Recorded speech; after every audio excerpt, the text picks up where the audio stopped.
What's up, everybody? Peter X. the Coffer here, and welcome to another episode of the five things I like about an artist. And today we're doing the five things I like about Nirvana.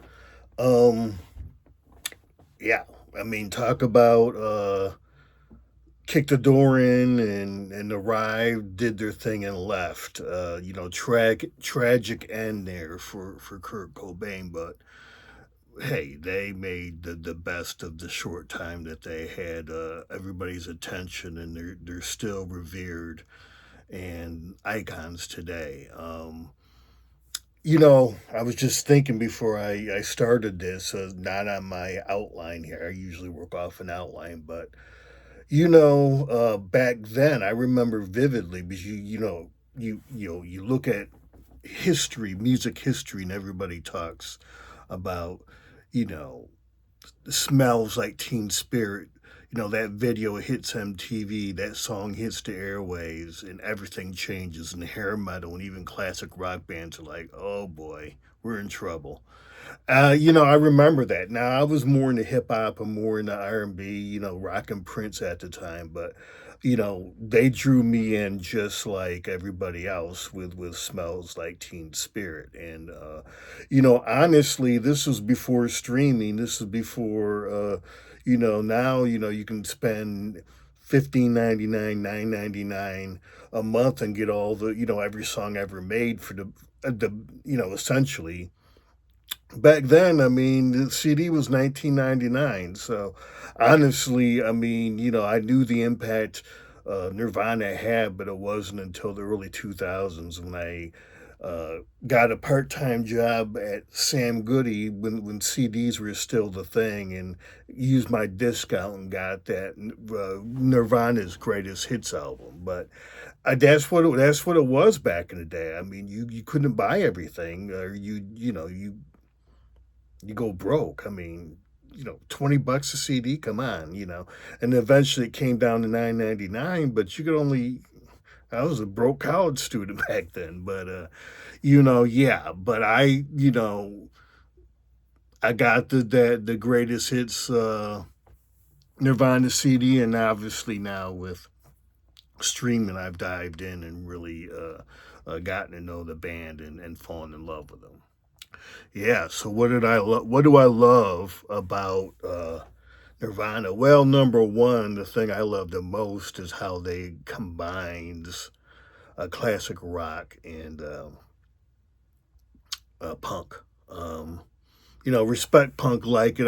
You look at my channel, there's a lot more classic rock than punk. Uh, but I respect punk. I like it, but I love, they have that punk energy, you know, with the classic rock. And of course, Kurt Cobain was very critical of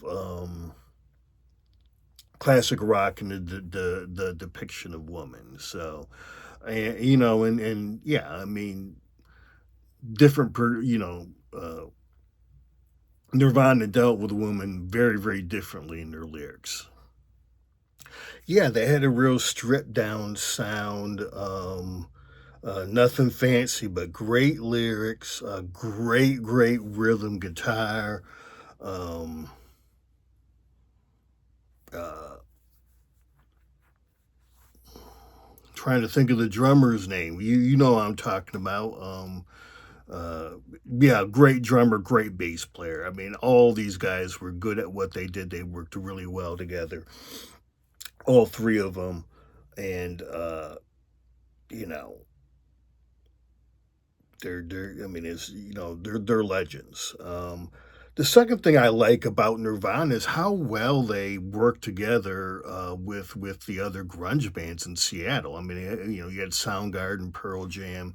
My second favorite was Alice in Chains, and then you had Mudhoney and Mother Love Bone. I think there were some members from all the grunge groups that kind of crossed, and you know whatever superstar grunge groups or whatever, but they looked after each other. They were friends. Uh, they supported each other, and there was no egos there, and that's just wonderful to to see. It's very rare. I know in the '80s, the black comedians looked out for each other like that, and helped lift each other up. So it's unique. You have so many bands come out of the scene like that, and they aren't knifing each other in the back. They're supporting each other. The third thing I love about Nirvana is their songwriting style. I mean, you had the soft verses and those, you know, loud choruses with the with the power chords and everything. It was just, I mean, nobody's done that before or since. I guess in some ways they sort of borrowed from the Pixies, but they did a better job of it, than that style of writing than the Pixies did, and it's unique. Nobody's tried to follow in their footsteps and try to recreate that. I mean, it's very unique, and they did it very, very well. Um, so yeah, that's the first thing when I hear think of Nirvana. It is I mean, you have Lithium, you have and then they had really simple, choruses too. Yeah, yeah, yeah, yeah, yeah, yeah, yeah, yeah, yeah, yeah. I mean, can't get more simple than that. And hey, guess what? People can sing to that too. It's not hard. But yeah, I mean, just their approach to songwriting and structuring their songs was amazing. And it's still, I mean, simplicity in many ways. I mean, that's what Apple was built off of, and their products, their big products, their big products. I mean, not GarageBand is simple now, and Logic Pro, but it's not when you're learning. It's not the iPhone. So, but I say they're mass marketed products. I mean, Apple's all about simplifying, and in many ways, that's what Nirvana was when it came to songwriting. The fourth thing I love about Nirvana is Kurt Cobain's lyrics. He's one of the best lyricists of all time. The first great one, obviously, I mean, Bob Dylan, and you had John Lennon. Kurt Cobain's right there. He's right there. I mean, you got just, thinking off the top of my head, Prince, Ice Cube, um, Nas. You got it, Stevie Nicks. You look at some of the lyrics that Stevie did. When she was with Fleetwood Mac, different thing when her solo stuff. But with Fleetwood Mac, and she got all them in her room when she came in with some ideas. And man, oh man, you know, she upped her game, and she upped their game. So just off the top of my head, great lyricist. Hey, Johnny Cash. Johnny Cash was a great lyricist too. Simple, direct, to the point. Nothing simple and direct about Kurt's songwriting style. But let me I had to take some notes here. So non-linear style, a juxtaposition. So I mean, it made sense, but if you just saw it on paper, sometimes it didn't make sense. And he used contradictory images to convey um, emotion and ideas. Yeah, I mean, and if he took a controversial um, concept like he did in Rate Me, he defined it um, very well, and did it in a way to where I mean, I don't find "Rape Me" offensive. I mean, there's a lot of ways you could do that. The lyrics in that song to where it could piss a lot of people off. But that's the power of his songwriting, and the beauty of his approach. Finally, the fifth thing I love about Nirvana is they had something to say. Now, interestingly enough, Kurt Cobain was born in Aberdeen, Washington.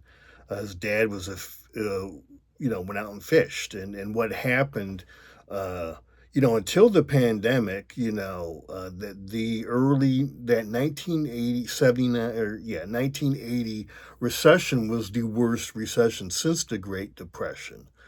It was bad, and Kurt Cobain's dad got caught up in that recession, and and the family never recovered. And it's interesting because that's when offshoring and offshoring as far as blue collar jobs started. That's when the Rust Belt started happening in Indiana and Ohio and Michigan and Illinois. Um, and the factories either closed or went overseas, and that's what happened in Aberdeen with the fishing. It just left, and I don't know. I mean, was it technology or did it go overseas? I don't know, but so his family struggled mightily after that, and it was interesting. And I say this because Nirvana arrives, hits perfectly, and during the George H. Bush recession following the first Gulf War. And this is the first recession. It was bad, but this is the first. Now, you're getting more offshoring. In this, the early 90, was this 91, 92 when this is happening, and for the first time you're getting corporate downsizing. I mean, before that, white collar workers never had to worry really all that much about their jobs when there was a recession. But this is the first one, um, where it hit hard. And I think Kurt Cobain, his experience growing up and seeing what happened to his dad, he just kind of channeled that. And people were able to pick up on it. He just, because he was, what happened was dad now was happening to white collar, workers, and juniors and seniors. When I was at Purdue in 91, 92, I mean, everybody's like, oh my gosh, they're downsizing. People with college degrees are being laid off. This has never happened, and um, Kurt Cobain was prepared, for that, this early '90s recession from what happened to his father, and how his family struggled for his whole entire childhood, after that. Um, when I hear Nirvana, I mean, there's very few. Um, yeah, they changed the game. They kind of, I know boomers aren't, a lot of them don't like Nirvana because they blame them for killing classic rock. A lot of things, fed into that. They certainly, killed hair metal. Um, but there's very few, I do a lot of politics in my music. And when I think of Nirvana, though, I just think of pure revolution. Even today, it just kind of, listening to Nirvana, even now, what, 30 years later, it's almost like every time I listen to Nirvana, my brain neurons get, you know, moved around, so I can look at the world differently and more compassionately and try to build a better world. I mean, Public Enemy in their prime was like that too, but there's very few, um, music acts historically that you can say that about. And it's just, I mean, it's almost like, I just, a couple weeks ago, I did Killing in the Name of from Rage Against the Machine. And they have that too, but Nirvana just, they got a lot of songs that have that punch and do it well and do it in different ways. And so yeah, these are the dudes here. I mean, it's interesting. I'm on Instagram a lot, and even a lot of black female celebrity Gen Zers or young millennials. I'll see them and they'll have on their Nirvana T-shirts, and so Nirvana ain't going anywhere. They're not. That spirit is not gonna die. And they're icons and legends. So bass player Chris Novoselic and obviously Dave Grohl was the iconic drummer who's now with the Foo Fighters, and the band leader for the Foo Fighters. So hey, still going strong, still doing their thing. Um, Dave Grohl is another. If I don't know if the Foo Fighters are in the Rock and Roll Hall of Fame, but they will be at some point. I don't. He might be the first.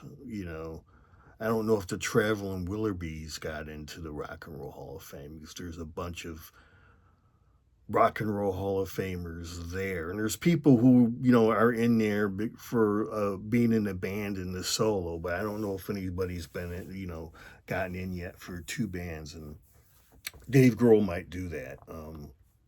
But anyway, hey, had to do my boys Nirvana. Legendary band. This the music's still fresh 30 years later, and sometimes because of Kurt Cobain's great lyrics. It's just, I mean, I did a classic albums episode on Marvin Gaye's "What's Going On," which is 50 years and it's still relevant today, and Nirvana's the same way. And when you try to tap into those things, and you know try to wrestle with these long standing issues that just won't go away. If you do it in the right way, and you come with a good heart, I mean, your stuff's gonna stick around. It just is. So yeah, had fun with this episode.